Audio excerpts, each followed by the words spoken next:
Assalamualaikum warahmatullahi wabarakatuh.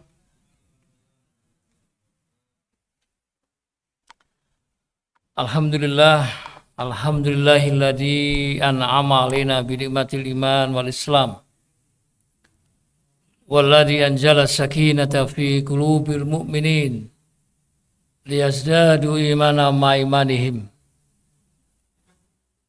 Asyhadu an la ilaha illallah wahdahu la syarika lah wa asyhadu anna Muhammadan abduhu wa rasuluhu la nabiyya ba'da. Sallallahu alaihi wasallam wa ala alihi wa ashabihi wa man tabi'ahu bi ihsan ila yaumiddin. Usikum wa iyaya bi taqwallah faqad fazal muttaqun. Ya ayyuhalladzina amanu taqullaha haqqa tuqatih wa la tamutunna illa wa antum muslimun. Wa qala aidan wa idza aradna an nuhlika qaryatan amarna mutra fiha fa fassaku fiha fa haqqa 'alaihal qawlu fadammarnaha tatmira. Sadaqallahul adzim. Bagaimana kabarnya ibu-ibu? Sehat sedoyo bapak-bapak? Alhamdulillah. Marilah untuk mengawali kajian kita pada pagi hari ini, kita senantiasa terus tanpa pernah berhenti untuk selalu meningkatkan kualitas rasa syukur kita kepada Allah Subhanahu wa taala. Yang mana pada saat ini, pada pagi hari ini, dengan kasih sayang Allah, dengan rahmat Allah masih tetap berkenan memberikan kekuatan pada kita, memberikan nikmat kepada kita. Nikmat kesehatan, nikmat iman, nikmat Islam, dan nikmat ukhuwah Islamiyah. Sehingga kita ditakdirkan oleh Allah diberi kesempatan bisa hadir di majlis yang sangat-sangat mulia ini. Tentu dengan harapan mudah-mudahan seluruh potensi kenikmatan yang diberikan oleh Allah pada diri kita senantiasa kita maksimalkan, semua itu dalam rangka untuk beribadah kepada Allah, yaitu dengan berusaha menjalankan seluruh perintah-perintahnya dan menjauhi seluruh larangannya. Pak, insya Allah, kalau aktivitas diri kita, keluarga kita, masyarakat, bangsa dan negara ini, kalau senantiasa diiringi dengan keimanan dan ketakwaan kita pada Allah yang bersumber pada Al-Quran dan As-Sunnah, maka tentu yang kita raih adalah kebahagiaan dan kemenangan. Ibu-ibu, bapak, serta saudara-saudara sekalian, jamaah kajian akad pagi, masjid yang kita cintai ini yaitu Masjid Imam Bukhari, Pimpinan Daerah Ahmadiyah Kota Malang. Pak, insya Allah kajian kita pada pagi hari ini, saya ingin menyampaikan tentang eksistensi manusia dan perannya. Untuk apa Allah menciptakan kita ke muka bumi ini. Sepertinya remeh, sepertinya sederhana, tapi ini penting. Karena saat ini ada kecenderungan, ada potensi, saat ini manusia tidak memahami keberadaannya, untuk apa Allah menciptakan di muka bumi ini. Seakan kehidupannya itu liar. Saking liarnya sehingga nggak amanah dalam kehidupan ini. Bahkan tidak tahu bahwa nanti ada hari perhitungan, ada hari hisab, ada hari pertanggungjawaban. Dan kalau kita saksikan saat ini umat Islam di Indonesia, yang katanya mayoritas Muslim yang terbesar penduduknya di dunia ini, ya, apa yang terjadi? Kita sungguh sangat prihatin. Bagaimana tidak? Umat Islam dalam kondisi termarginalkan, ya, dalam kondisi terpinggirkan hampir di seluruh aspek kehidupan. Ya, umat Islam tidak memiliki power, tidak memiliki kekuatan. Baik di bidang politik, terutama ekonomi, hukum, dan seterusnya. Umat Islam saat ini dalam kondisi disoroti. Apalagi ada kesadaran saat ini sudah mulai muncul betapa pentingnya kekuatan politik, misalnya kekuatan ekonomi, kekuatan media sosial, dan seterusnya. Nampaknya umat Islam dalam sorotan besar. Dan saat ini kita hidup di tengah-tengah zaman yang penuh dengan fitnah. Yang namanya tantangan dakwah, problematika umat Islam, problematika keumatan semakin hari tidak semakin bagus, tapi nampaknya Indonesia dalam kondisi tidak baik-baik saja. Kira-kira setuju nggak Bapak Ibu? Ya, bencana di bencana, musibah di musibah, seakan tidak pernah henti, saling susul menyusul. Persoalan kehidupan, politik, ekonomi, apalagi tahun politik saat ini, tahun 2023 menjelang tahun 2024, sungguh luar biasa, sudah mulai memanas. Betul nggak Bapak Ibu? Mulai memanas, ya, kerusakan dan sebagainya. Ada darurat di Indonesia ini, ya, darurat kebohongan, darurat narkoba, darurat asusila, macam-macam dan seterusnya. Tapi kita sebagai seorang Muslim tidak boleh putus asa, karena kita masih punya Allah, kita punya Al-Quran dan As-Sunnah. Ya, insya Allah SDM umat Islam di Indonesia ini banyak, hanya saja belum disinergikan sehingga menjadi kekuatan yang memiliki power. Hanya itu yang belum kita miliki. Ya. Dalam buku 5 tadi saya sebutkan salah satu firman Allah yang terdapat di dalam surat Al-Isra ayat 16. Ya. Sengaja saya awali surat ini karena ini berkaitan dengan kondisi umat Islam real menghadapi tantangan dakwah yang begitu complicated ini. Dan hancurnya sebuah umat, hancurnya sebuah bangsa, sebuah komunitas, apapun namanya, itu karena faktor tidak berjalannya amanah dalam kehidupan. Tidak berjalan amanahnya kepimpinan dalam kehidupan ini. Sehingga tema kita pada kajian pada pagi hari ini adalah eksistensi dan peran manusia di muka bumi ini. Tadi disampaikan oleh Ustaz Utsman, peran sebagai khalifah ini penting. Ya. Di situ firman, wa idza aradna nuhlika qaryatan amarna mutrafiha fafasaku fiha fa haqqu 'alaihal qaulu fadammarna tatmira. Dan apabila kata Allah, kami hendak menghancurkan sebuah qarya. Qarya itu dalam bahasa Arab artinya wilayah atau desa. Bisa diartikan secara luas, bisa umat, bisa komunitas, bisa bangsa, bahkan dunia. Dan Allah akan menghancurkan sebuah qarya itu. Dengan mudah, dengan kun fayakun selesai, kholas. Tapi Allah sayang dengan hambanya, dengan umatnya, dipanggil mutrafiyah. Mau mutrafiyah. Apa itu mutrafiyah itu? Yaitu orang-orang elit, bukan rakyat. Jadi mutrafiyah itu orang-orang elit, pejabat rezim yang diberi otoritas kekuasaan untuk mengelola sebuah qarya, mengelola sebuah wilayah, komunitas, bangsa dan negara itu. Agar apa? Agar menuju kebaikan, menjalankan amanah dengan baik kepimpinannya. Tapi mereka tidak melakukan amanah kepemimpinan dengan baik. Alias apa? Durhaka kepada Allah.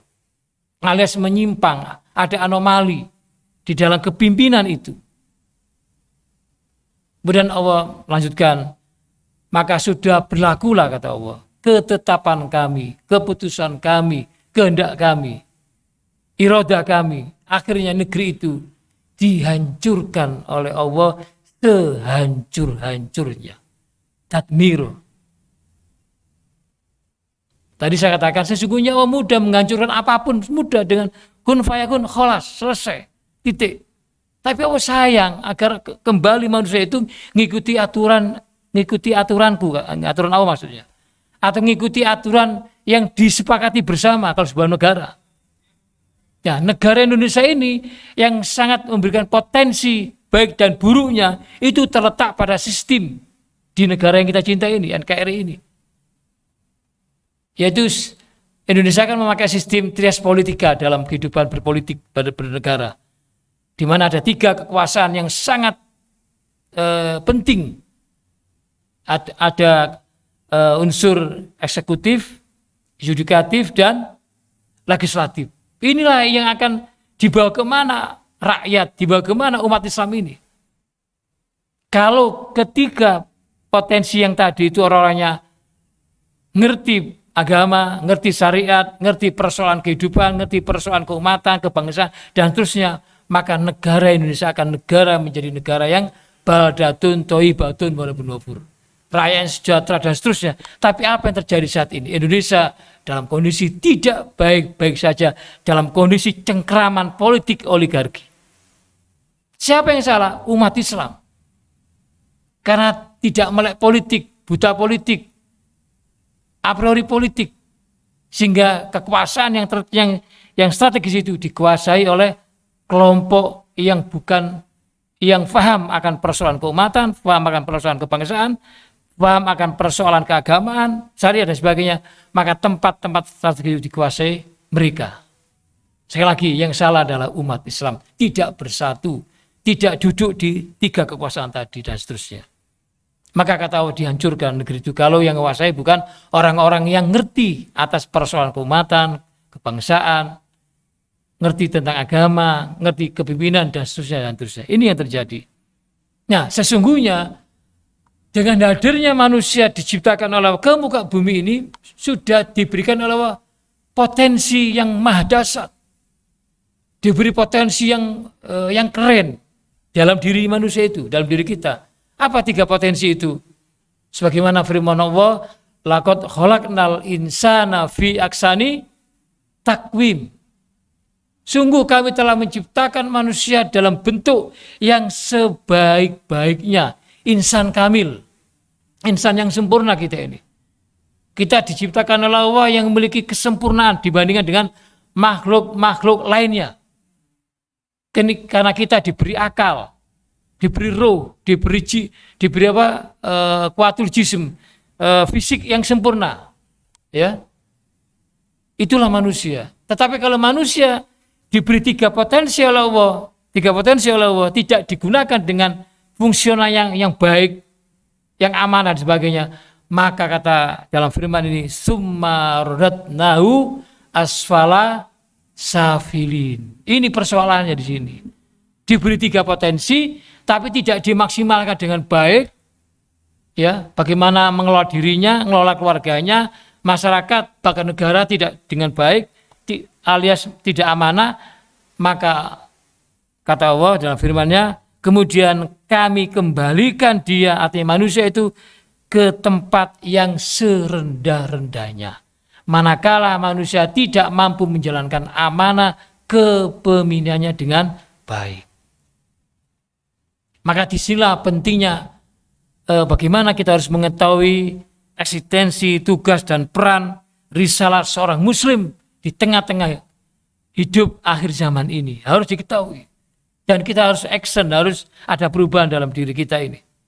Ternyata kalau kita bicara tentang amanah kepemimpinan, ini juga dijelaskan oleh Allah di dalam firman-Nya yang terdapat dalam surat Al-Ahzab ayat 72. Ya, kalau tadi Al-Isra 16, ini dipertegas, dipertajam oleh Allah dalam surat Al-Ahzab 72. Allah berfirman, "Inna aradnal amanata 'alas samawati wal ard wal jibali fa abaina yahmilnaha wa asfaqna minha wa hamalal insan innahu kana zaluman jahula." Ya. Jadi ayat ini menerangkan, memberikan keterangan bahwa sesungguhnya betapa pentingnya amanah kepemimpinan itu agar dijalankan dengan baik. Ya, yang artinya sesungguhnya kata Allah, kami telah menawarkan. Apa yang ditawarkan Allah kepada hambanya ini, pada makhluk ini? Ternyata makhluk-makhluk besar yang amanah, yang istiqomah, yang sahmina wa ta'ala, enggak pernah membantah akan perintah Allah, itu disebutkan dalam firman ini, yaitu adanya yang disebut dengan langit, ya, bumi dan gunung-gunung. Ini adalah makhluk Allah yang besar. Ya, kita tidak ada bandingannya karena manusia itu kecil, ya dia. Itu aja yang gunung-gunung, langit, bumi dan seterusnya itu menolak atas tawaran Allah untuk jadi khalifah. Kenapa? Karena betapa beratnya menjadi pemimpin itu. Sementara saat ini pemimpin direbutkan, gitu ya. Ya, padahal dia nggak mampu menjalankan amanah. Bagaimana mereka merebut kepemimpinan itu? Kalau dia mampu, kalau masalah. Tapi permasalahannya banyak yang nggak mampu, ya. Terus dia jadi pemimpin, jadi apa? Umat itu, negara itu, bangsa itu persoalannya. Dan makhluk besar itu tidak sanggup, enggan menerima amanah besar itu. Yang tadi saya katakan dalam firman ini, yaitu langit, bumi, dan gunung-gunung menolak, enggan, karena betapa beratnya amanah itu. Terus diterima amanah itu oleh yang namanya manusia kita ini.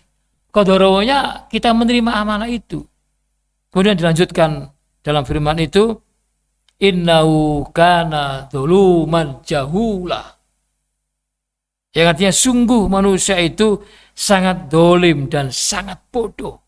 Karena mereka tidak mampu memikul amanah itu terus diterima. Gitu. Diterima.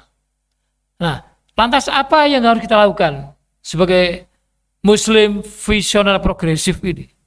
Yang insan kamil ini menghadapi situasi, kondisi yang semakin hari tantangan dakwah tidak semakin ringan tapi semakin berat, semakin complicated, semakin berat, semakin keras, terutama di media sosial yang saat ini terjadi yang namanya huzul fikri, perang pemikiran, perang ideologi di dunia maya. Maka perlu ada persiapan umat manusia ini atau umat Islam ini, sehingga kita menjadi pemimpin, menjadi leader, menjadi khalifatul fil ard ini benar-benar berperan aktif. Ya. Tentu yang pertama, sadarilah bahwa kita ini adalah abdillah, hamba Allah. Bukan khalik, tapi kita adalah makhluk. Makhluk itu hamba yang rendah, hamba yang diciptakan oleh Allah, yang memiliki kelemahan, yang tidak berdaya tanpa izin Allah. Ya, tanpa kekuatan la khaula wala quwwata illa billah. Kita ini adalah manusia lemah, manusia yang dhaif, manusia yang banyak khilaf, banyak salah dan terusnya. Ya, tapi kalau diberi potensi 3 tadi digunakan dengan baik akan menjadi kekuatan. Tapi kalau 3 potensi tadi tidak digunakan dengan tidak sebenarnya, maka kita menjadi manusia yang jahulah tadi, yaitu manusia yang dolim dan manusia yang bodoh. Ini firman Allah dalam surat Al-Ahzab 72 ini. Maka sadarilah bahwa kita semua ini yang hadir ini, yang di kajian akad pagi ini adalah manusia yang dhaif, manusia yang lemah. Karena kita sebagai makhluk Allah. Tugasnya adalah apa? Yaitu yang ini, yang pertama, yaitu sebagai abdillah, yaitu menyembah, beribadah kepada Allah. Inilah eksistensi, peran dan tugas manusia. Kita diciptakan oleh Allah ke muka bumi ini adalah sebagai abdillah untuk beribadah kepada Allah, bukan kepada yang lainnya.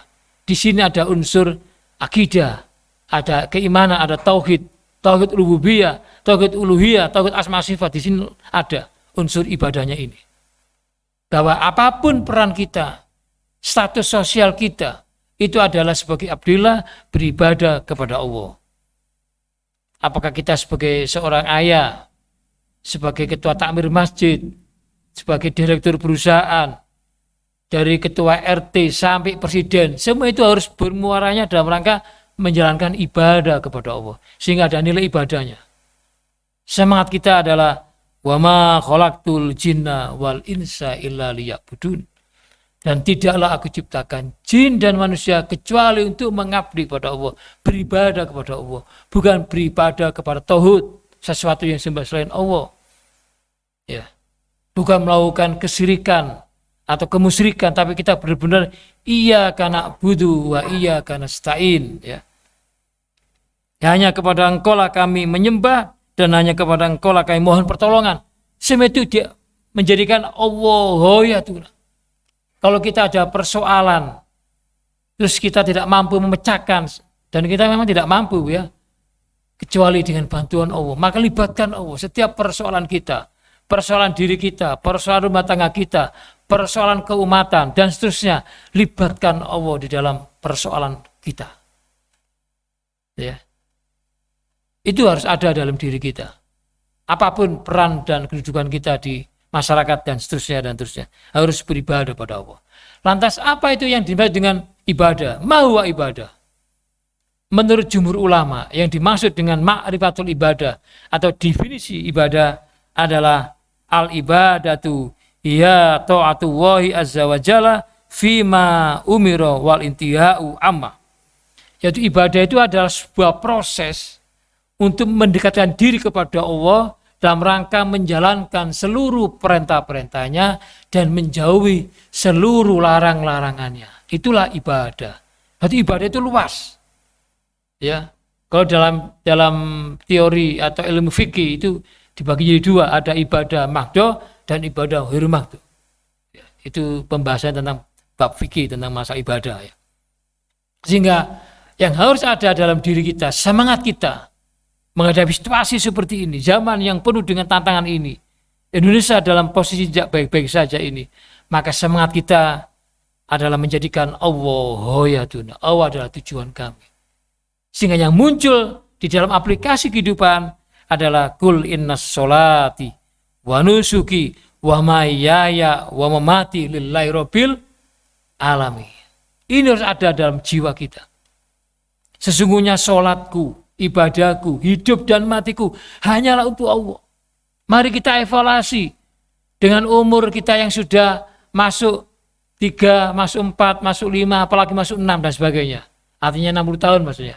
Itu harus senantiasa untuk terus mendekatkan diri kepada Allah. Ini kita sudah masuk di akhir zaman yang penuh dengan fitnah dan sebagainya. Harus mendekatkan diri, termasuk diantaranya itu menghadiri kajian-kajian seperti ini. Menyemarakan masjid dan sebagainya, hadir di masjid al ini termasuk bagian daripada mendekatkan diri kepada Allah, ya, harus disempatkan, ya, disempatkan, ada prioritas ke sana, yaitu evaluasi kita, bagaimana sholat kita, ibadah, hidup kita, mati kita, dan ibadah kita harus digunakan dalam rangka untuk beribadah kepada Allah.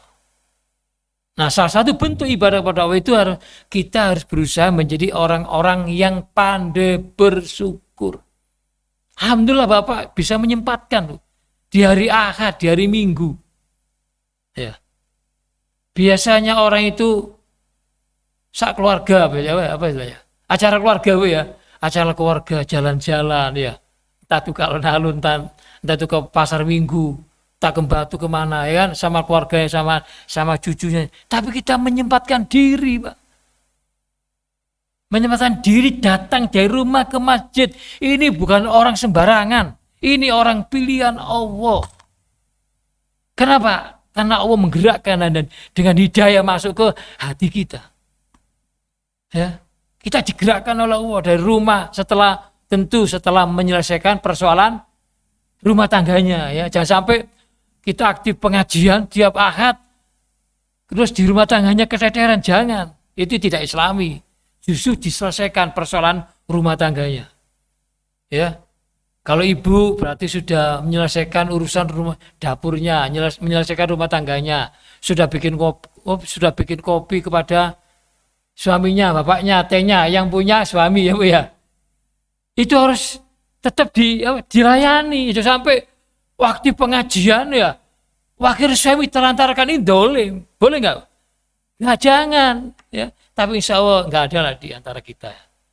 Ya tetap melayani suami yang ya sekali-kali suami juga melayani istri ya, saling meringankan tugasnya.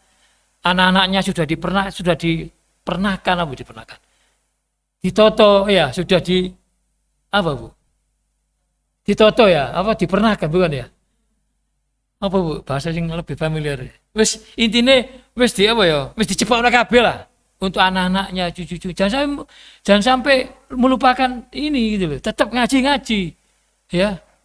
Ojo ngaji semangat terus sekali lagi rumah tangga keteteran, jangan. Ya, tetap harus di-manage keluarganya. Syukur, Masya Allah. Diajak gini-sini semua.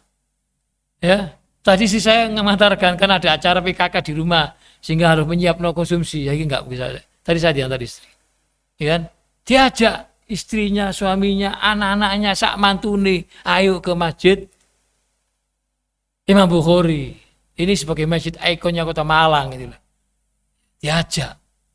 Kalau satu orang mengajak keluarganya, keluarga 5, kali ini berapa? Ini sudah hampir anggaplah 50. 50 kali 5 sudah berapa? Penuh ini Bu. Betul enggak Ibu? Ya, Masya Allah. Bila pun nanti ada acara family gathering ya. Keluarga besar Masjid Imam Bukhari sama-sama tadabur alam kemana? Rekreasi ya, supaya gak jenuh. Bila perlu ngaji di daerah mana? Enggak di masjid sekali-kali. Entah 3 bulan sekali. Kita ajak keluarganya biar seneng gitu loh. Ke Bedengan ya. Di Malang mana ya? Bedengan ya. Sekarang api Bedengan itu. Ke Bedengan tadabur alam, Mbak Tikar, Mbak ini macam-macam. Terus di situ ono ngaji nih dan sebagainya. Masya Allah. Sehingga ada inovasi sehingga nggak jenuh, nggak bosan. Sekali-kali 3 bulan kita semuanya urunan, numpak bis, numpak apa ya, bila perlu gratis pinjam mobil Pemkot ya, yang ngurus lazismu. Kita sering pinjam Bu, gratis. Ya, terus rekreasi bersama keluarga, diajak semua. Terus makan segojangan, pecel. Oh, pura-pura. Ya ini jago nih Biba Asia ini masa kalau masak pasti habis ini. Ini perlu dirancang Pak, urunan. Syukur-syukur kalau kasnya banyak takmir nambah Ibu ya. Mudah-mudahan lazismu juga nambahi. Ya Ustaz, insya Allah. Ini penting Pak. Oh cabang ya, sorry cabang ya. Pimpinan cabang diprotes saya sama PJM. Iya betul, sama cabangnya. Insya Allah pimpinan cabang warungnya banyak insya Allah. Ya Pak Usman. Amin. Jadi itu dirancang. Jadi kita harus bersyukur. Ibu bisa datang ke sini, maaf, dalam kondisi duduk, ada yang silo, ada sembujung, ada yang senden. Ini nikmat. Gak apa-apa, yang penting golek rokokan di masjid. Ya, aja seperti sebelah, ngajian sampai rokokan. Gak pantes, Bu. Ya, Bu ya? Acara tahlilan, acara manakiban, apa rokokan, ini opo gitu ya. Ngaji rokokan, maaf. Apalagi di masjid, ya, jangan. Gitu. Mudah-mudahan kita nggak ada keluarga yang merokok, Ibu ya. Ya, karena rokok tidak sehat, ya. Jadi orang yang masuk ke masjid ini Masya Allah, ya diberi daya Allah, diberi kesehatan, ketemu dengan teman, ketemu dengan sohib, ketemu dengan konco. Gunakan nanti habis pengajian ramah tamah, omongan, saling menyapa, sehingga kita saling tahu, saling ta'aruf, lebih kuat ta'arufnya, tafahumnya, pemahamannya. Kemudian tahun kerjasama tafakul, kita merasa senasib, seperjuangan di Masjid Taklim yang mulia ini, yang di bawah pimpinan cabang Muhammadiyah PCM Waru ini. Dan jadi alhamdulillah kita harus bersyukur pada Allah bahwa kita pada pagi hari ini masih sehat, ya, masih bisa jalan, ya, selesaikan dengan kerek karena sakit, tapi kita nikmati, ya, mau sakit sikil dok mendidik. Kita diberi nikmat oleh Allah, usia saya kan 53 tahun Pak ya.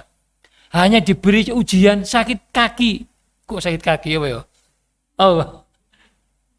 Ya, tapi kita bersyukur yo dengan bantuan ya. Alhamdulillah sih jalan ya, si pelan-pelan. Apalagi ibu yang diberi kesempurnaan. Diberi rumah tangganya lengkap, ono ifawi, ono istri. Ya. Ada anak, ada cucu, cicit, macam-macam. Diberi rumah, diberi kendaraan, ekonominya mapan. Bersyukur kita pada Allah. Betul nggak Ibu? Dan banyak Allah memberikan kenikmatan kepada kita. Saking banyaknya Ibu Bapak, kita tidak bisa menghitungnya. Wa in ta'udu nikmatallahi la tuksuha. Kalau sekiranya kamu itu menghitung nikmat Allah yang diberikan pada kalian, pada hambanya, kamu pasti niscaya tidak akan dapat menghitung nikmat yang aku berikan. Gak mampu. Walaupun dengan ilmu yang canggih, dengan komputer, gak mampu gitu. Coba betapa nikmatnya kita bisa menghirup udara. Ya kan? Kita lihat ke RSIA.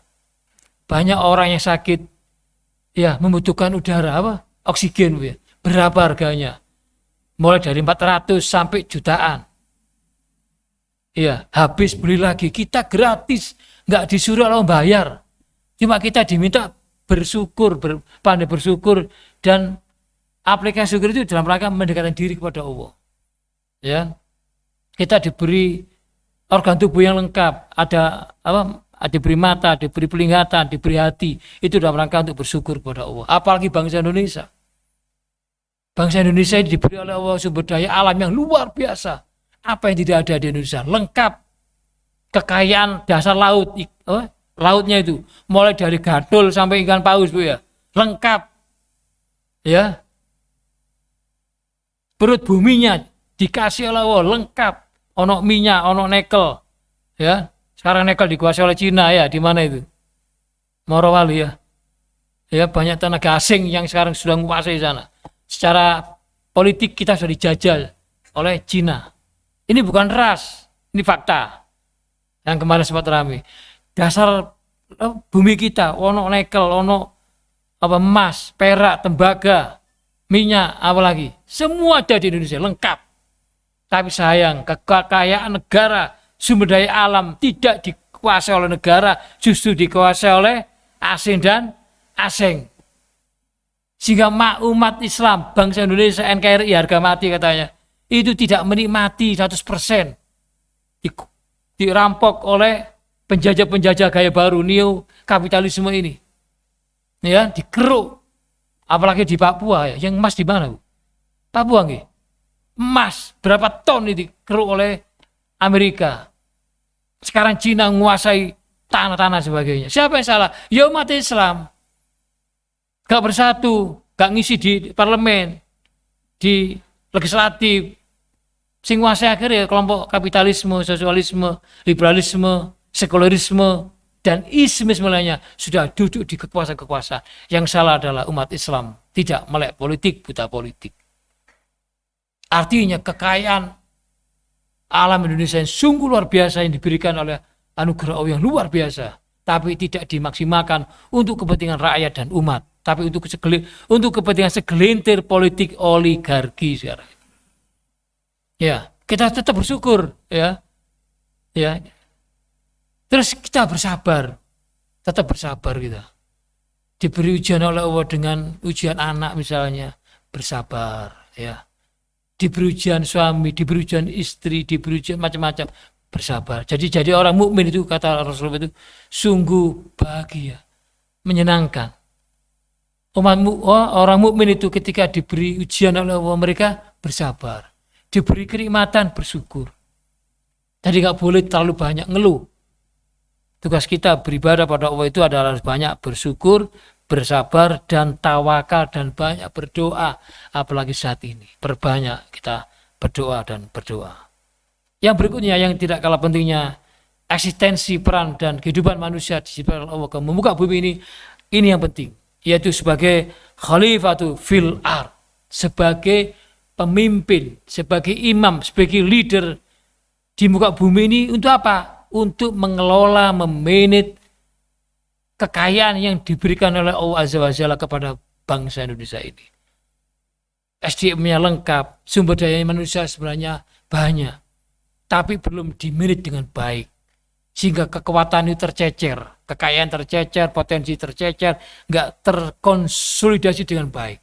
Maka tugas seorang pemimpin adalah bagaimana memanage, mengelola bumi ini. Dan kalau kita bicara tentang khalifatu fil ard, ini sudah landasan dasar, dalilnya sudah lengkap di dalam Al-Quran maupun di dalam As-Sunnah. Terutama dalam surat Al-Baqarah ayat 30. Wa idh qala rabbuka lil malaikati inni ja'ilun fil ardi khalifah. Dan ingatlah ketika Tuhanmu, ketika Allah berfirman kepada para malaikat, aku hendak menjadikan khalifah, menjadi wakil Allah di muka bumi, menjadi pemimpin di muka bumi ini untuk mengelola bumi ini. Dan ternyata bumi ini, Ibu, tidak hanya di Indonesia, dunia ini, itu sesungguhnya sudah diwariskan kepada orang-orang yang beriman, ibadur rahman, orang yang soleh. Tapi saat ini dunia ini dikuasai bukan orang-orang yang beriman, bukan orang yang soleh, tapi orang-orang ghairu Islam, orang-orang ghairu mukmin. Pertanyaan besarnya adalah limadza ta'akharul muslimuna wa limadza taqaddama ghairuhum. Kenapa umat Islam saat ini yang diberi kekayaan oleh Allah yang luar biasa ini, sumber dayanya, sumber daya alamnya, sumber daya manusianya, tetapi umat Islam dalam kondisi termarginalkan, dalam kondisi terbelakang, sementara umat non-Islam dalam kondisi yang berkemajuan. Karena kita meninggalkan Al-Quran dan As-Sunnah. Karena kita tidak menjadikan Al-Quran dan As-Sunnah sebagai way of life, jalan hidup, sebagai pedoman hidupnya. Justru orang-orang ghairu Islam itu maju karena mereka meninggalkan kitabnya. Semakin maju mereka, ditinggalkan kitabnya, mereka maju. Sementara kita meninggalkan Al-Quran Sunnah, kita semakin terpuruk. Dan ini benar yang disampaikan oleh Sayyidina Umar bin Khattab. Aku dulu menjadi bangsa yang terhina, jadi manusia yang terhina, kemudian saya diangkat Allah karena Al-Quran. Karena Al-Quran, karena Islam saya. Ternyata kalau kita bicara tentang bab kepimpinan dalam Islam, itu sudah difirmankan oleh Allah bahwa kita sesungguhnya memiliki potensi yang maha dahsyat. Allah berfirman, wa'adallahu alladziina aamanu minkum wa 'amilus sholihat lastakhlifannahum fil ard kama stakhlafal ladziina min qablihim. Dan Allah telah berjanji. Kepada siapa berjanji? Yaitu kepada orang-orang yang beriman di antara kamu dan mengerjakan amal soleh. Jadi beriman dan beramal soleh itu nggak bisa dipisahkan. Senantiasa pasti ada, diiringi dengan iman dan amal, pasti. Dan Allah telah berjanji kepada orang yang beriman di antara kamu dan mengerjakan amal soleh, bahwa Allah, Dia sungguh-sungguh akan menjadikan mereka, artinya umat Islam ini, berkuasa di muka bumi, sebagaimana Dia telah menjadikan orang-orang sebelum kalian. Artinya di dalam sejarah atau sirah nabawiyah itu, umat Islam itu pernah menjadi memimpin dunia sekian abad. Berapa abad Islam telah memimpin dunia itu? Mulai dari Rasulullah, para sahabat, 4 Khalifah Rasyidin dan terusnya itu. Terus terpuruk umat Islam itu ketika Khalifah hilang tahun, kalau nggak salah 13 Maret tahun 1924. Kalau kita hitung secara kalender tahun 2024 itu pas usianya berapa? 100 tahun. Nah, dalam hadis Rasulullah SAW, nanti setiap 1 abad, 100 tahun itu akan ada mujadid. Apa istilah mujadid? Pemimpin, pembaru. Ya? Ada pemimpin baru. Dan mudah-mudahan Indonesia ini tahun 2024 ini ada sosok pemimpin baru sehingga membawa perubahan besar. Itulah yang saya sebut katakan kebangkitan dan kemenangan Islam. Dengan catatan umat Islam harus bersatu tahun 2024 ini. Sepakat Bapak Ibu? Paham kan ya? Kalau umat Islam tidak bersatu, Bu, salam 32 akan muncul lagi. Ya seperti ini. Secara politik amburadul, ekonomi amburadul, Indonesia tidak baik-baik saja. Maka perlu tahun 2024 ini umat Islam harus sepakat bersatu, ada pemimpin baru yang ada perubahan, bukan melanjutkan, tapi ada perubahan, bukan melanjutkan. Perubahan dan melanjutkan yang baik. Sing api biyen dipakai kayak gitu ya, tapi perubahannya. Ya, gaya kepimpinannya benar-benar orangnya cerdas, amanah, berani, dicintai rakyat. Ya. Diplomatik ulung ya. Bahasa Inggrisnya bagus itu ya. Itu wajar memimpin Indonesia karena Indonesia adalah apalagi mati orang Islam, ya. Tidak diragukan Islamnya, aktivis, ya, dan pernah berpengalaman. Paham ya saya maksud? Ini harus kita dukung ini menurut saya. Wajib. Ya, ada perubahan bangsa Indonesia ini. Sehingga kita karena beberapa tahun kebelakang ini kan siwasa Indonesia kan tidak baik. Ada polarisasi, ada pembelahan umat, gak karuan Indonesia ini. Agama diobok-obok kalau bahasa Joshua ya. Akhirnya diobok-obok ya. Agama diobok-obok, dipersekusi, ulama dikriminalisasi. Ya, agama dinista, Quran dibakar ya, di Swedia, di Belanda ya. Indonesia kalimat tauhid dibakar ya. Apalagi pelecehan terhadap ulama, pelecehan terhadap Al-Quran. Fakta kita sungguh aneh. Kita ini hidup di negara mayoritas muslim ya, tapi yang namanya Islamfobia semakin hari semakin muncul, semakin ada dan semakin eksis dan semakin subur. Kenapa? Karena banyak orang munafik kafah, munafik tulen ya. Ini sponsornya, sehingga Islamfobia itu semakin menjamur. Orang Islam hidup di negara mayoritas muslim takut dengan ajaran Islam yang berdoman pada Al-Quran dan Sunnah. Sungguh aneh dan binyata ini ya, sungguh aneh dan binyata gitu ya. Ya kan? Islam takut dengan ajarannya, sehingga ada kriminalisasi teologi dalam Islam. Istilah-istilah yang ada dalam Al-Quran itu sudah dikriminalisasi. Sehingga ada gerakan yang namanya demonologi Islam. Upaya ikhtiar kelompok liberalisme, orientalis, munafik dan sebagainya. Islamfobia itu ada upaya untuk menjadikan Islam dan ajaran Islam atau umat Islam menjadi monster, menjadi momok, menjadi hantu, menjadi setan. Seakan Islam itu menakutkan, Islam itu kejam, Islam itu radikal, Islam itu fundamentalis, Islam itu kekerasan. Ini di framing. Hampir tiap hari muncul radikal, betul nggak Ibu?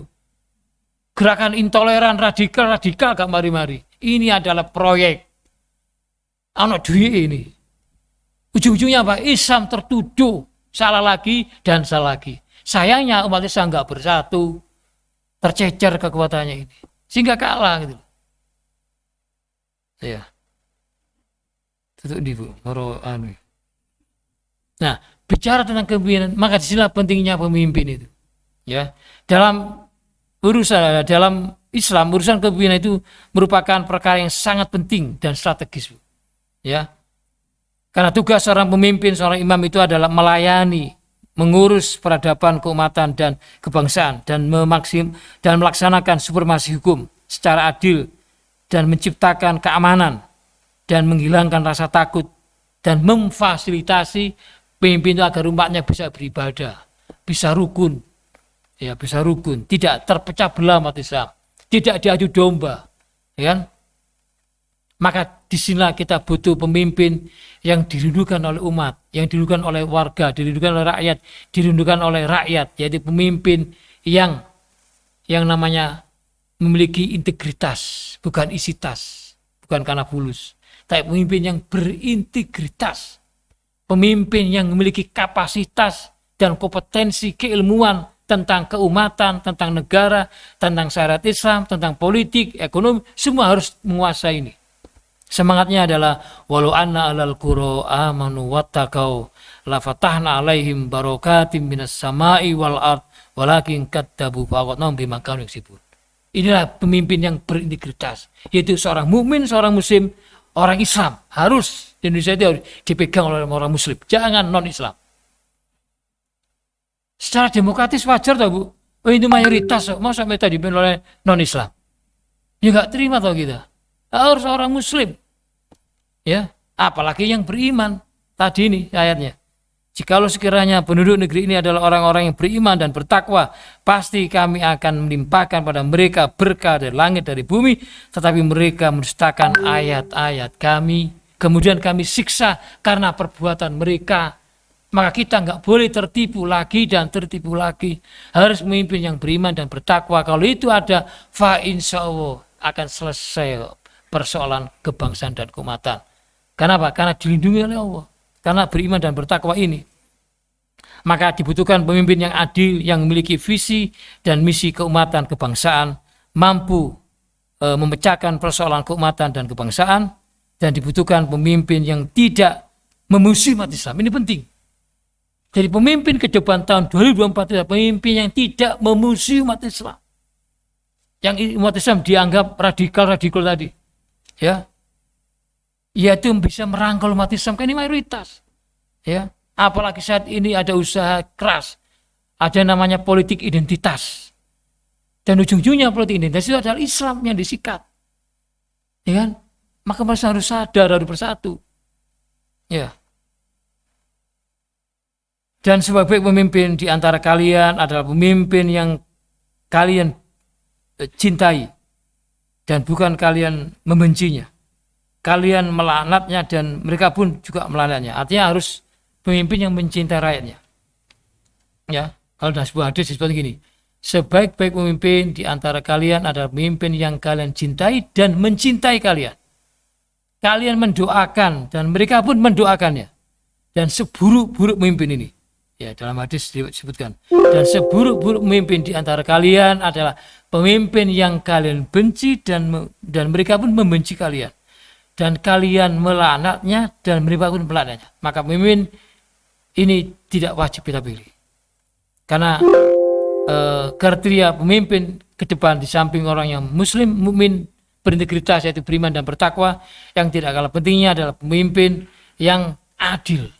Dan ini disabdakan Rasulullah SAW dalam hadisnya, inna ahabbal ibadi ya yaumal qiyamati wadnahum lesai majlisan imamun adil. Sesungguhnya atau sesungguhnya hamba yang paling dicintai oleh Allah pada hari kiamat dan tempatnya duduknya mereka adalah dekat dengan Allah adalah pemimpin yang adil.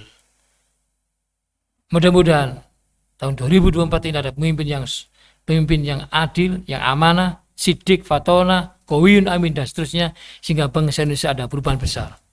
Kalau pemimpin yang tidak adil, pemimpinnya yang mendolimi rakyatnya, mendolimi umatnya, bengis, kejam dan sebagainya, maka dalam sabda Rasulullah SAW disebutkan yaitu asadun nas yaumal qiyamati adaban imamun jair. Artinya orang yang paling keras siksaannya pada hari kiamat adalah pemimpin yang zalim, pemimpin yang kejam, pemimpin yang menyakiti umatnya, pemimpin yang membohongi umatnya dan seterusnya. Ini nanti di akhirat akan disiksa dengan sangat keras. Bahkan dalam sebuah riwayat disebutkan pemimpin yang menipu rakyatnya, yang membohongi rakyatnya, maka haram hukumnya masuk surga. Ya kan? Maka disinilah umat Islam harus melek politik, paham tentang kepimpinan dalam Islam sehingga kita tidak tertipu lagi dan terusnya. Masih ada waktu? Kurang menit. Masih lanjut ya. Yang terakhir yang ingin saya sampaikan, tugas pemimpin itu adalah bagaimana membangun peradaban umat. Landasannya yaitu dengan tarbiyah, dengan dakwah. Semangatnya adalah wal takum minkum ummatu yad'una ilal khair wa ya'muruna bil ma'ruf wa yanhauna 'anil munkar wa ulaika humul muflihun. Dan adalah ada di antara seluruh umat untuk apa? Untuk menyeru, untuk mengajak amar ma'ruf nahi munkar, berdakwah nahi munkar. Ini perlu manajemen yang bagus. Saatnya lah dakwah ini dikelola secara profesional, bukan acak-acakan, bukan amatiran.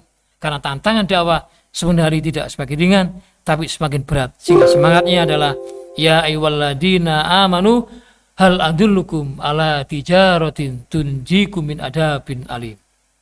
Tu'minuna billahi wa rasuli wa tujahiduna fi sabilillahi bi amwalikum wa anfusikum dzalikum khairul lakum in kuntum ta'lamun. Kita dipanggil oleh wahai orang yang beriman.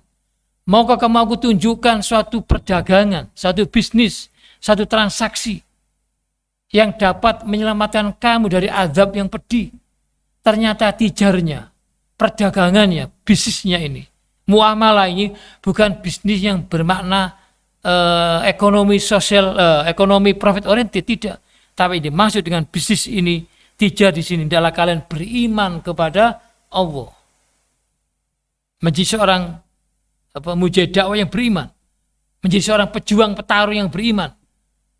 Tidak cukup beriman secara individual, juga beriman secara sosial. Ada kepedulian terhadap persoalan kebangsaan dan persoalan keumatan. Itulah pemimpin yang berintegritas tadi.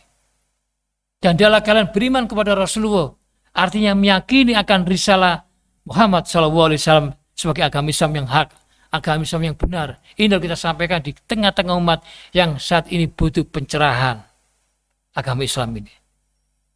Dan yang terakhir adalah hendaklah kalian berjihad dalam rangka membela agama Allah dengan berjihad secara total sesuai dengan kemampuan dan kompetensi kita, yaitu dengan harta yang kita miliki, dengan jiwa yang kita miliki. Sehingga kalau kita sudah melaksanakan itu, maka Allah akan pasti mengangkat derajat kita. Sebagaimana firman Allah, ya ayyuhalladzina amanu intan surwa yang surkum wa yusabbit aqdamakum. Wahai orang yang beriman, jika kamu menolong agama Allah, niscaya Allah akan menolongmu dan meneguhkan kedudukan. Demikian saya kira yang saya sampaikan, mudah-mudahan bermanfaat. Kalau memang ada waktu bisa dipertajam dengan diskusi atau dialog. Kami serahkan kepada MC. Wabillahi taufik wal hidayah. Assalamualaikum warahmatullahi wabarakatuh.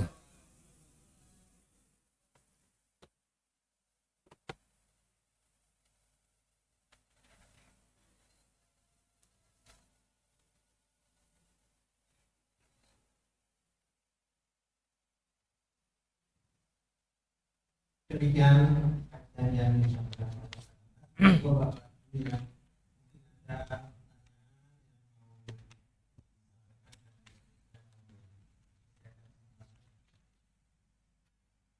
ada yang mau bertanya? Nampaknya jelas dan pas.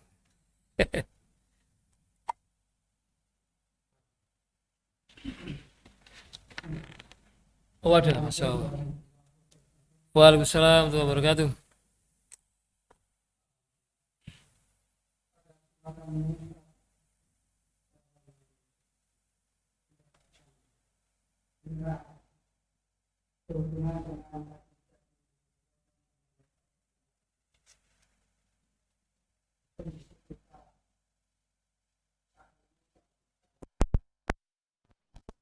Bapak yang akan datang. Bagaimana kita harus berbuat kalau masing-masing individu itu tidak punya kemampuan apapun? Tentunya dalam hal ini yang bisa lebih berperan aktif adalah perserikatan. Oleh karenanya mohon penjelasan dari Ustaz apa yang perserikatan sampaikan kepada umat ini agar supaya umat punya guide yang cukup kuat sehingga ke depan itu sudah tidak sanksi lagi. Itu aja Ustaz. Terima kasih. Assalamualaikum warahmatullahi wabarakatuh. Waalaikumsalam. Itulah yang saya katakan bahwa saat ini kondisi kita bangsa Indonesia tidak baik-baik saja. Sangat-sangat mengalami krisis nasional. Maka dibutuhkan kesadaran umat Islam. Jadi kesadaran Islam secara umum tidak ada ormas, tidak ada organisasi. Seluruhnya segera memainkan perannya secara maksimal. Peran sebagai ormas bagaimana berikan dan bicara kepada anggotanya dan anggotanya harus kritis melihat situasi saat ini. Karena kuncinya menghadapi situasi seperti ini tidak ada kata lain, kita harus sama-sama bersatu dan berjamaah. Tidak mungkin akan memberikan kemenangan umat Islam kalau umat Islam dalam kondisi terpecah belah, mengalami polarisasi dan sebagainya. Nah, bagaimana menuju umat Islam bersatu berjamaah ini? Karena saat ini umat Islam ada penyakit dalam dirinya yang disebut dengan ta'asub ismi. Orang kelompok, orang golongan itu masih ada. Bukan berarti kita nggak boleh berorganisasi, bukan berarti kita nggak boleh berpartai, berpolitik pun, karena itu sebagai sarana, sebagai alat perjuangan. Tapi yang dilarang adalah kita tidak boleh fanatik, yang berlebihan. Maka kesadaran untuk bersatu umat Islam harus, yaitu menyatukan umat Islam. Yang penting kita adalah al-sunnah. Bukankah firman Allah sebagai dasar kita bersatu adalah innamal mu'minuna ikhwah, sesungguhnya orang-orang mukmin adalah bersaudara. Jadi potensi dasarnya orang mukmin itu pasti bersaudara. Landasan mukmin bukan muslim, mukmin. Kalau muslim belum bisa bersatu. Tapi kalau menjadi orang mukmin tidak sama-sama bersatu dengan izin Allah. Ya, la yu'minu ahadukum hatta yuhibba lihi ma yuhibbu. Tidak beriman sempurna salah seorang yang kalian sehingga mencintai saudaranya seperti mencintai diri sendiri. Ini kita bangun umat Islam harus sampai dan bersatu, ya, walaupun nampaknya kerja keras, ya. Kalau Muhammadiyah, NU, Al-Islam, kalau persis yaitu kehendak ini cara bersatu. Caranya bagaimana? Harus sering silaturahim. Kita ini kurang silaturahim. Umat Islam ini krisis silaturahim. Kurang ngopi, kurang melek bumi, kurang mulut bumi. Soalnya banyak pertemuan, kita nggak hasil itu. Kesannya apa? Kita ini kurang silaturahim, ya. Maka kita harus banyak silaturahim dan kita tidak boleh kelompok apapun yang kita. Ya sebagai alat, sebagai salah saja. Karena ini dilarang oleh Allah dalam surat kullu hizbin bima ladayhim farihun. Tiap-tiap golongan, tiap-tiap kelompok merasa bangga dengan kelompoknya. Ini masih ada. Maka itu harus kita urai, kita perkecil ta'asub kita. Jika doktrin kita kepada umat Islam itu adalah Islam qabla jamaah, laisa jamaah qabla Islam. Ini yang seharusnya pahamkan dulu anggota kita tentang ma'rifatul Islam yang benar, ya. Dan sekarang terbalik, bukan Islamnya dulu tapi isbiahnya, golongannya. sehingga mengatakan kelompok yang belum benar, kelompok yang paling benar dan sebagainya. Ini kata. Sehingga hadis Rasulullah SAW tidak menghubungi. Rasul bersabda, "Laisa minna man da'a ila sabiyah, wa laisa minna man qatala sabiyah, wa laisa minna man mata ala sabiyah." Bukan. Siapa itu ya Rasulullah? Orang yang mengajak kepada kesekuan, golongan hizbiyahnya. Dan bukan denganku orang yang berjuang karena golongannya, dan bukan denganku orang yang mati, dan sekalipun mati pun golongan itu nggak boleh. Ya, maka ke depan adalah semua itu harus mencari ridho Allah dalam rangka tadi saya katakan menjadikan Allah. Oh ya, Allah adalah tujuan. Semangatnya adalah wa'tasibu billahi jami'an wa la tafarraqu. Ini harus menjadi landasan kita, landasan operasional kita berjamaah ini. Ya, dan berbakti pula kamu pada tanah agama Allah, dan jangan kamu bercerai. Tisawah. Kalau tahun 2024 ini masih satu, anak bangsa satu, anak kurban, Faisal, Indonesia ada anak besar. Saya kira itu saya menambah dari ibu, dari mas-mas, dari mahasiswa yang lain. Kalau hanya cukup, monggo. Nah, silakan Pak. Masih ada? Sedikit Pak. Oh, masih ada. Melanjutkan pertanyaan dari ayah.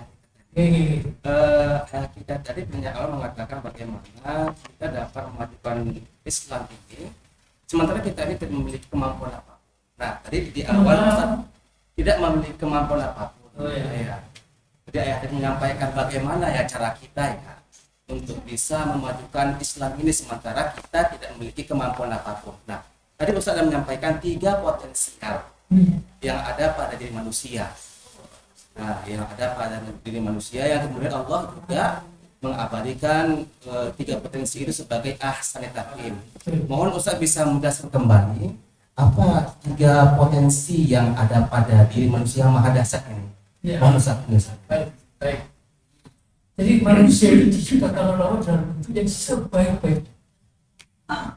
Laqad khalaqnal insana fi ahsani taqwim. Manusia yang sempurna diciptakan oleh Allah. Insan kamil dalam bahasanya, atau manusia yang berintegritas.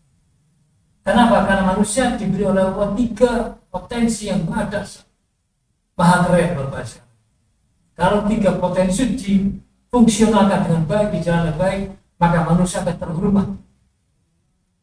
3 potensi itu adalah, yang pertama adalah manusia diberi kekuatan akal, tidak diberikan kepada makhluk lain, termasuk binatang. Akal manusia ini sesungguhnya potensi yang maha dasar, yang maha besar. Oleh karena itu manusia jadi imam, jadi pengelola di muka bumi karena memiliki potensi akal, menjadi pemimpin yang amanah maka. Yang kedua adalah diberi potensi roh, jiwa, semangat roh ini, hironya, jiwa yang hati ini, ya. Dan hati ini tidak bisa dibohongi. Fitrahnya seperti tauhid dan yang ketiga adalah jasad. Apa ya? Jasad itu ya bentuk fisik, anatomi kita ini yang sempurna. Manusia diciptakan dalam keadaan tegak, tidak apa yang luput, tidak merangkang seperti binatang melata, tapi manusia bisa, ya, ketiga ini bisa berdiri tegak, bisa rukuk itu ya, atau sujud atau ini merayap. Manusia diberi potensi lengkap. Nah, bagaimana agar manusia bisa melakukan sebuah perubahan atau perubahan besar itu?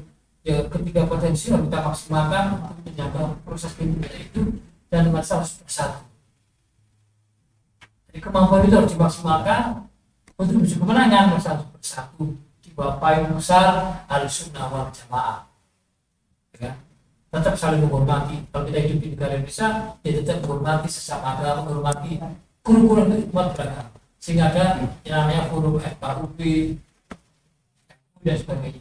Sebagai alat untuk agar bangsa Indonesia ini tetap berada perlu ada kebersamaan. Ya. Mudah-mudahan tidak puas. Dan kata kuncinya adalah untuk berubah itu perlu ngaji. Tadi katakan kita ini kan memiliki kemampuan saja. Kemampuan kita ini adalah melalui ngaji, tatrogi, ngaji, diskusi, eksekusi dan itu ada gerakan ini. Tanpa ada gerakan Indonesia tidak akan berubah. Mudah-mudahan keseriusan kita ngaji, kita berdoa mudah-mudahan akan lahir sosok figur pemimpin yang diberikan oleh umat, yang diberikan oleh rakyat, sehingga bangsa bisa bangsa. Demikian yang bisa saya sampaikan. Mari kita tutup dengan doa.